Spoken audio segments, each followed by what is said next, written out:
그러나 내가 가는 길을 그가 아시나니 그가 나를 단련하신 후에는 내가 순금같이 되어 나오리라. 내 발이 그의 걸음을 바로 따랐으며 내가 그의 길을 지켜 치우치지 아니하였고 내가 그의 입술의 명령을 어기지 아니하고 청한 음식보다 그의 입의 말씀을 귀히 여겼도다. 그는 뜻이 일정하시니 누가 능히 돌이키랴. 그의 마음에 하고자 하시는 것이면 그것을 행하시나니 그런즉 내게 작정하신 것을 이루실 것이라. 이런 일이 그에게 많이 있느니라. 그러므로 내가 그 앞에서 떨며 지각을 얻어 그를 두려워하리라. 어느 교회 성도가 고난을 당하게 되었답니다. 이 성도는요, 고난과 시련으로 인해서 고통을 견디다 못해 담임 목사님을 신방해달라고 요청을 했습니다. 그리고 신방 오신 목사님에게 기도로 부탁을 했습니다. 목사님, 제가 요즘 고난이 너무 심합니다. 제 고난이 없어지게 기도해 주세요. 그렇게 부탁을 합니다. 그때 목사님이 이렇게 대답을 합니다. 만약 당신에게 고난이 없어지도록 기도하면 지금 이 세상을 떠나도 좋겠습니까? 이렇게 물었습니다. 그러니까 영문을 몰라하는 성도에게 목사님은 다시 이렇게 설명을 합니다. 이 세상 어느 곳에든지 간에 고통이 없는 곳은 없습니다. 고통 없는 곳은 오직 한 곳밖에 없습니다. 천국입니다. 그렇게 대답을 하셨답니다. 그때 비로소 이 성도는 목사님이 하시는 말씀을 깨닫게 된 것이죠. 그래서 이 성도가 이렇게 다시 목사님에게 말합니다. 고난이 있는 것이 좋군요. 목사님, 이제는 고난을 이길 수 있는 믿음을 제게 해달라고 기도해 주시기를 바랍니다. 이렇게 기도의 제목이 바뀌었답니다. 그렇습니다. 우리는 우리의 인생에 고난과 시련과 고통이 없게 해달라고 기도할 것이 아니라 그것들을 이길 수 있는 믿음과 지혜와 용기를 달라고 기도해야 하는 줄로 믿습니다. 이것이 바로 올바른 신앙인의 자세라는 거죠. 우리는 인생을 살아가면서 누구나 고난과 시련을 겪습니다. 하나님을 믿지 않는 사람들만 고난과 시련을 겪고 사는 것이 아니라 믿는 우리도 때로는 고난과 시련을 겪을 때가 있습니다. 그러나 신앙인인 우리는 고난과 시련을 대하는 태도는 분명히 달라야만 합니다. 우리 인생의 고난과 시련이 찾아왔을 때 우리는 그 고난과 시련을 신앙으로 이겨내고 그것을 오히려 축복의 기회로 만들 수 있는 신앙인이 되어야 될 줄로 믿습니다.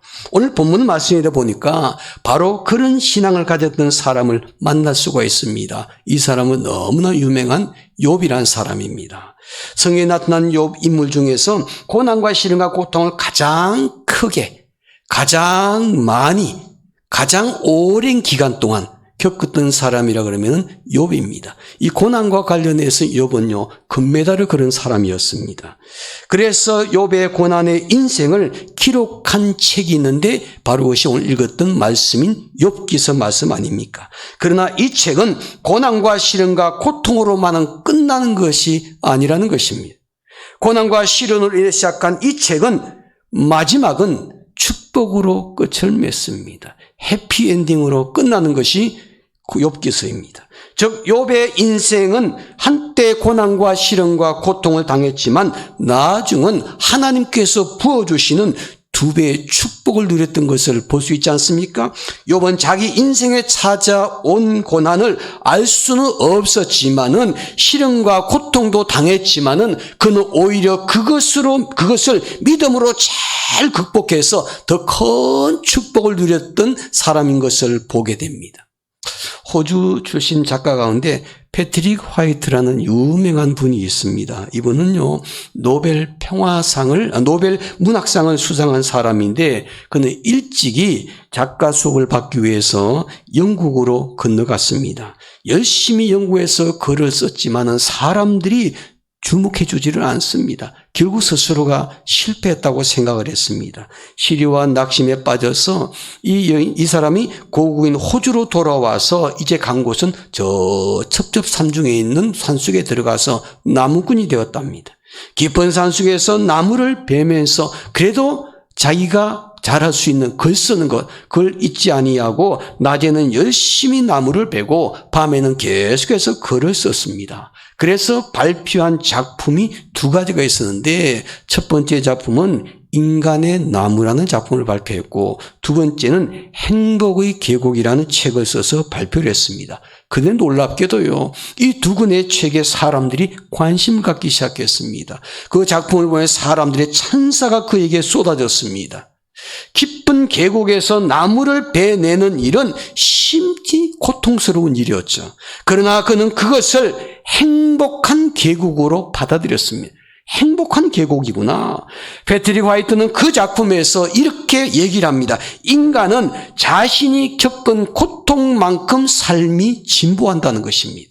뿐만 아니라 인간의 나무라는 작품에서도 인간은 진정으로 겸손해질 때 하나님과 가장 가까워진다는 것입니다. 가장 겸손해질 때가 하나님과 가장 가까워질 수 있는 기회라고 얘기를 합니다. 이 유명한 두 개의 작품은 우리의 인생을 진보하게 만드는 겸손을 배우게 만드는 것이고 고난과 시련의 그 가치에 대해서 다시 한번 생각하게 만들어주는 작품이라고 말할 수가 있습니다.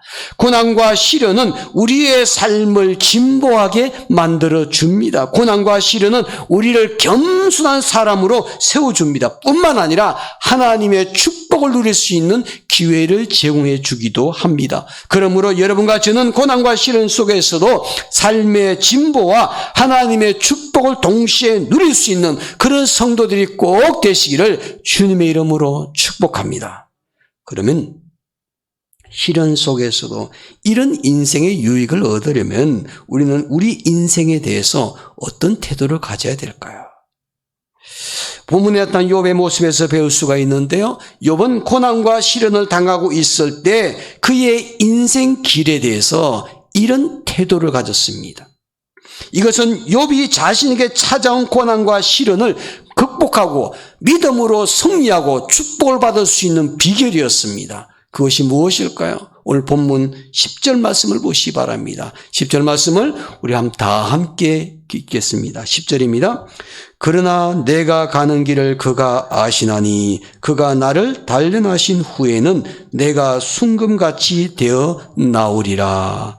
내가 가는 길을 그가 아시나니, 내가 가는 인생길을 그가 아시나니.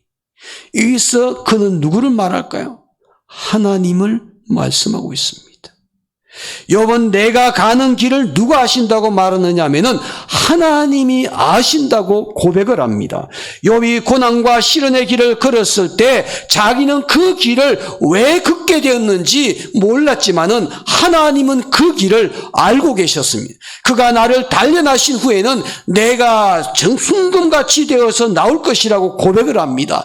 욥은 지금 형통한 길을 가고 있는 것이 아니었죠. 그는 고난과 시련과 고통의 길을 가고 있는 중이었습니다. 사람들이 외면하고 싶은 길이었습니다. 사람들이 걷고 싶지 않는 길이었습니다. 사람들이 정말 피하고 싶은 고난의 길이었습니다. 그런데 하나님은 욥이 지금 가고 있는 고난과 시련과 인생의 길을 알고 계셨습니다. 욥이 가고 있는 모든 길은 형통한 길일 뿐만 아니라 고난과 시련의 인생의 모든 길까지도 하나님께서는 아시고 자기를 단련하신 후에는 순금같이 나올 것이라는 믿음이 있었기 때문에 욥은 안심하고 하나님께 자신의 인생 길을 다 맡겨버릴 수가 있었다는 것입니다.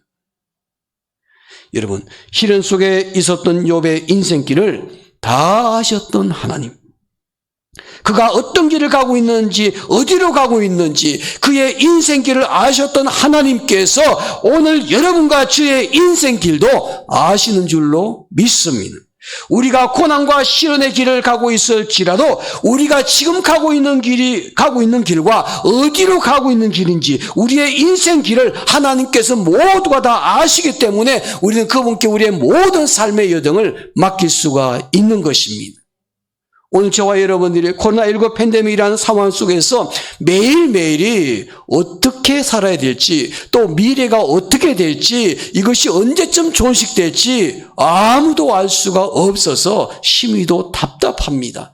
우리는 그 길을 알 수만 있다면, 예측할 수만 있다면 얼마나 좋겠습니까? 그러나 그 결과 우리는 알 수가 없습니다. 그러나 분명한 것은요, 하나님께서 우리가 처한 이 모든 환경과 상황, 우리가 걸어가는 모든 인생 여정 다 알고 계시기에 우리가 믿음으로 하나님께 맡겨버리는 것입니다. 매일매일을 눈을 뜨면 하나님께 다 맡기고 사는 사람이 이런 환경 속에서 평안함을 누리고 살 수가 있는 것입니다. 자, 그러면 우리의 가는 길을 아시는 하나님, 그 하나님께 우리의 삶을 다 맡기고 살려면은 우리가 어떻게 해야 될까요? 어떻게 삶을 살아야만이 우리의 모든 인생길을 아신 하나님께 우리의 모든 길을 다 맡기고 사는 것이 될 수가 있을까요? 첫째로 하나님의 인도하심에 순종하며 살아야만 합니다. 하나님 인도하심에 순종하는 삶을 사는 것, 우리의 가는 길을 아신 하나님께 우리의 삶을 다 맡기고 살려면요, 하나님께서 인도하시는 대로 순종하며 사는 사람이 되어야 될 줄로 믿습니다. 오늘 본문 말씀 11절 말씀 제가 믿겠습니다. 한번 보시기 바랍니다. 내 발이 그의 걸음을 바로 따랐으며 내가 그의 길을 지켜 치우치지 아니하였고, 그렇게 말합니다. 욥은 인생 길을 걸어가는데 내 발이 하나님의 걸음을 바로 따라갔다라고 고백을 하지 않습니까?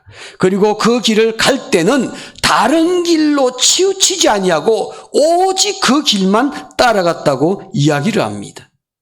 우리 종종 등산하다 보면요, 사람들이 전혀 다니지 않는 길을 갈 때가 있습니다. 그런 길을 만날 때가 있죠.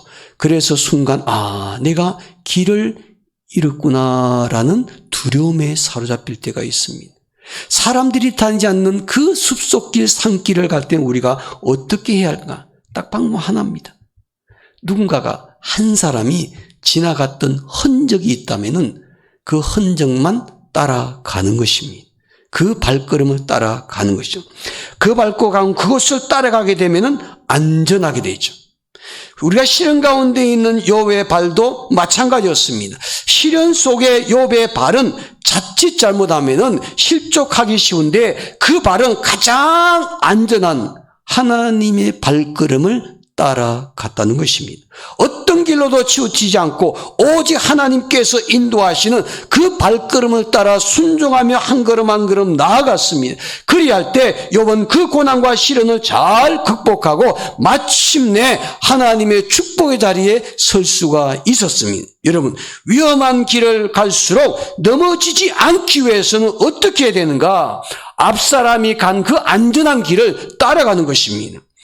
그것이 중요합니다. 그것이 실족하지 않고 위험한 길을 잘 통과할 수 있는 비결인 것입니다. 우리가 고난과 시련 가운데 처했을 때 우리의 인생길을 안전하게 이끌어 주실 수 있는 분은 우리가 가는 그 길을 가장 잘 아시는 하나님밖에 없는 줄로 믿습니다. 그 하나님께서 우리의 인생길을 인도하시는 대로 순종하며 따라가게 될 때 우리는 고난과 시련의 길까지도 안심하고 안전하게 걸어갈 수 있는 줄로 믿습니다.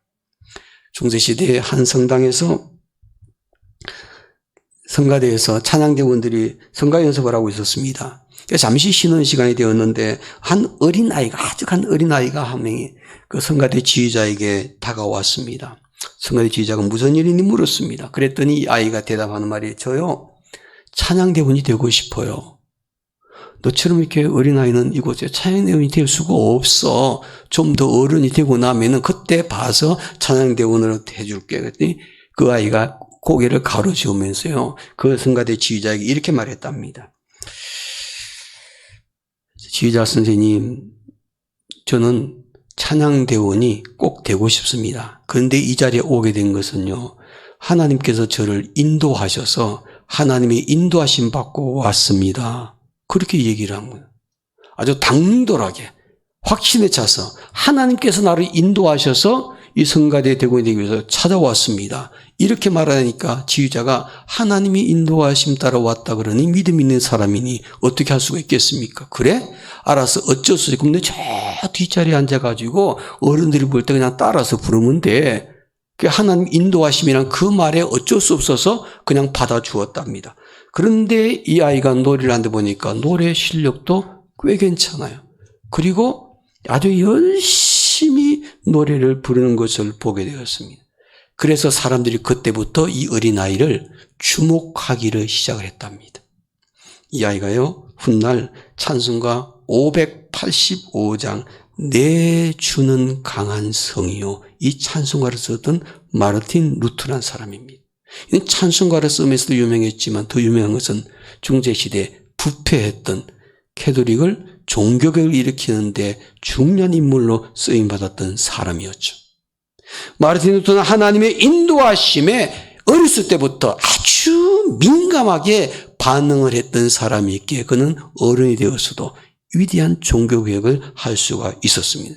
그의 종교개혁은 가시밭길이었습니다. 그의 고난과 시련과 고통의 길을 그려야만 했어요. 그러나 마침내 그 부패하고 타락했던 중세 가톨릭을 상대로 종교개혁을 부르짖으면서 위대한 일을 해낸 사람이 되었습니다. 그는 무엇보다도 하나님 인도하심에 철저하게 순종하면서 그 길을 걸어갔던 사람이었습니다.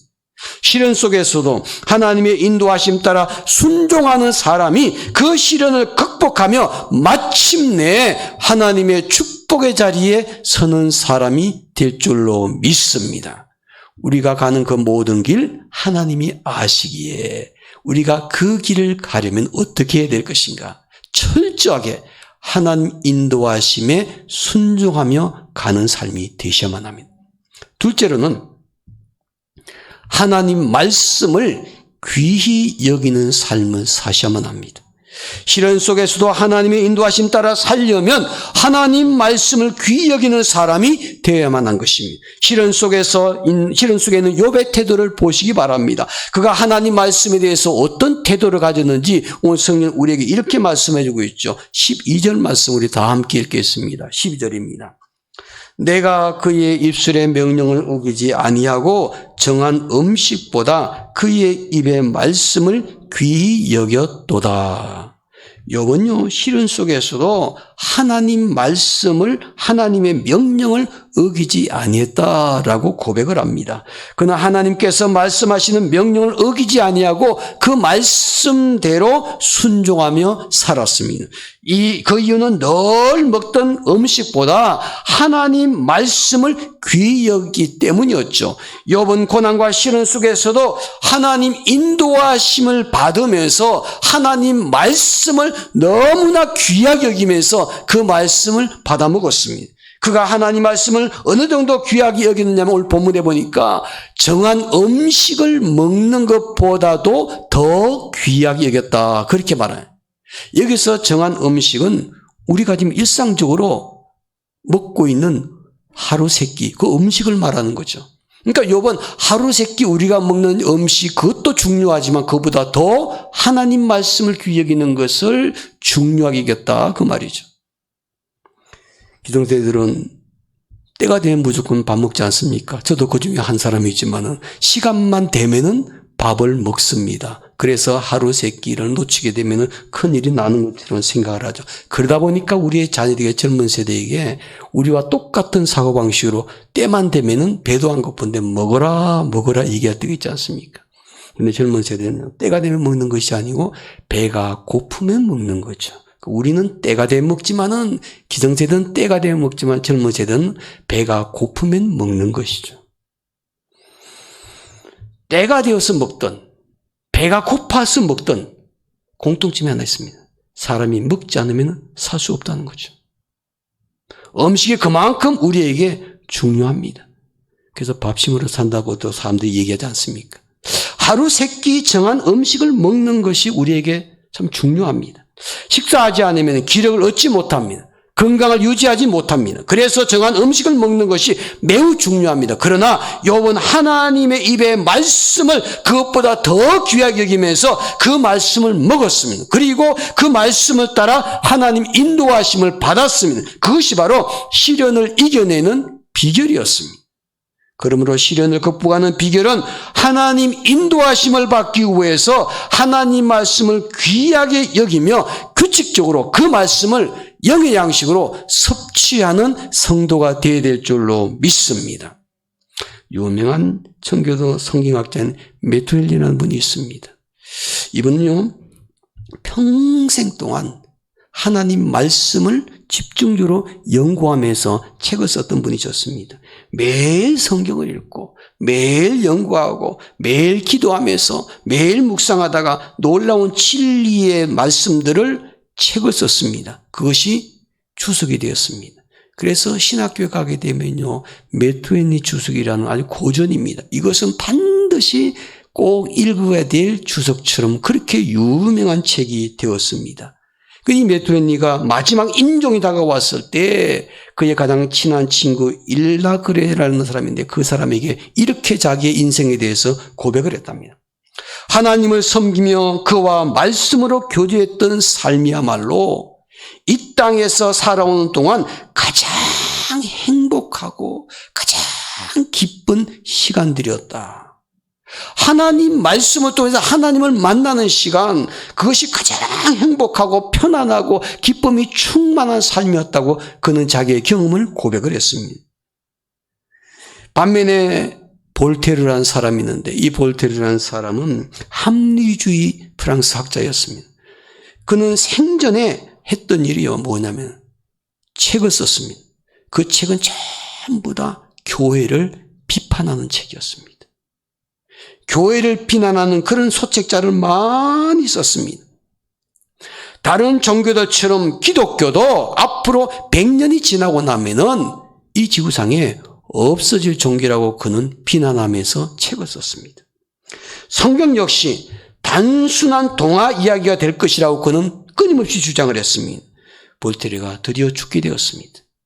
메투엘리처럼 마지막 임종의 순간이 다가왔는데 그의 상태가 매우 악화되었을 때 그는 믿지 않는 친구들조차도 그에게 다가가서 임종 보는 것을 다 거절을 했습니다. 그래서 그가 임종을 할 때 간호사가 마지막 임종의 순간을 지켜봤는데 그 볼테르가 마지막 임종하는 그 순간을 보면서 그 볼테르가 그 앞에서 이렇게 마지막을 외칩니다. 나는 하나님과 사람들에게서 버림받은 채 죽어가고 있는 것이 틀림없다. 그래서 간호사가 그 임종을 지켜보면서 그는 마지막 이런 고백을 합니다. 유럽에서 모든 부를 나에게 다 준다 할지라도 결코 임종 시에 무신론자의 침대 곁에는 절대 가지 않겠다. 무신론자의 침대에 내가 절대로 가지 않겠다. 내가 이 볼테르를 통해서 너무나 무시무시한 경험을 했다고 고백을 했습니다. 메투엘리와 볼테르의 경험은 얼마나 차이가 납니까? 한 사람은 기쁨과 만족과 행복감으로 가득 차 있었고 다른 한 사람은 괴로움과 절망으로 가득 찼습니다. 무엇이 이런 차이를 가져왔습니까?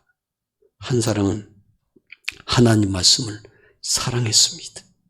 하나님 말씀을 가까이 하고 그 말씀을 영혼의 양식으로 섭취하면서 살아왔습니다.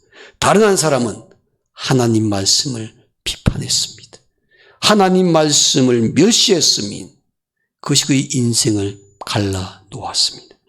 하나님 말씀을 사랑하며 그 말씀을 가까이 하며 늘 섭취하며 그 말씀을 따라 하나님의 인도하심 받고 사는 사람들은 어떤 시련 속에서도 승리하는 삶을 살 수 있는 줄로 믿습니다. 우리가 가는 길을 아시는 하나님, 그 하나님께 우리의 삶을 다 맡기고 살려면 어떻게 살아야 할까? 첫째로 하나님 인도하심에 순종하는 삶을 사셔야 합니다. 둘째로는 하나님 말씀을 귀히 여기는 삶을 사셔야 합니다. 그리고 세 번째로 하나님의 뜻을 이루는 삶을 사셔야만 합니다. 하나님의 뜻을 이루는 삶을 사는 사람, 바로 이런 사람이 하나님께서 계획하신 모든 일을 이루는 삶을 살 수가 있는 것이죠. 자, 13절과 14절 말씀 우리 마지막으로 함께 읽겠습니다. 13절과 14절 말씀입니다. 합독합니다. 그는 뜻이 일정하시니 누가 능히 돌이키랴. 그의 마음에 하고자 하시는 것이면 그것을 행하시나니 그런즉 내게 작성하신 것을 이루실 것이라. 이런 일이 그에게 많이 있느니라. 아멘. 하나님의 뜻은요, 일정하다고 얘기하죠. 하나님의 뜻은 정하였으면 반드시 그 뜻을 이루어 가신다고 고백을 합니다. 그래서 욥이 이렇게 고백하죠. 그런즉 내게 작정하신 것을 이루실 것이라. 그런 일이 그에게는 많이 있느니라. 그렇게 말합니다. 우리 인간은 우리가 뜻을 정해놓고도 그것을 실행하지 못할 때가 많습니다. 그래서 작심삼일이라는 말을 많이 쓰지 않습니까? 작심삼일. 오늘 저와 여러분들은요, 작심삼일일 때가 너무나 많습니다. 그러나 하나님은 어떨까요? 하나님은요, 작심삼일이 아니라 제가 볼 때는 작심영원입니다. 한번 작심하시면요, 영원한 것입니다. 또 하나님은 작심성취입니다. 한번 마음 잡수시면, 한 뜻을 정하시면 반드시 이루시는 분이십니다.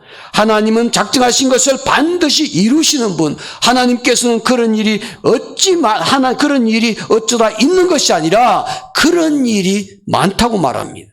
물론 욥은 하나님께서 자기에게 작정하신 것, 하나님의 뜻은 반드시 일어난 것을 확신하면서 살았던 사람이지 않습니까? 그래서 그가 어떤 환경 상황에서도 하나님께 모든 것 다 맡기고 살 수가 있는 것이죠. 사랑하는 성도님, 오늘 저와 여러분들이요, 하나님께서 뜻을 정하시는 것은 하나님이 반드시 이루신다는 것을 확신하는 사람은 고난과 시련 속에서도 낙심하거나 좌절하지 아니하고 모든 인생 여정을 하나님께 다 맡기고 그 고난과 시련을 이겨낼 수가 있습니다. 그리고 마침내 욥처럼 축복의 자리에 설 수가 있는 것입니다.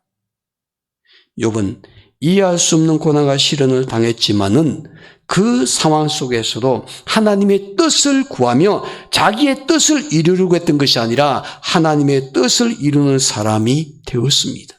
그러므로 우리는 어려운 상황과 환경에 처할수록 어떻게 될 것인가? 하나님의 뜻을 구해만 합니다. 내가 고난과 시련이 나에게 고난과 시련이 찾아왔을 때 더욱더 하나님의 뜻을 구하셔야만 합니다. 우리가 코로나19 팬데믹 때문에 마음껏 예배할 수 없고 자유롭게 신앙생활할 수 없는 이런 이해할 수 없는 일이 우리 앞에 전개되어 있을수록 우리는 더욱더 해야 할 일이 무엇일까?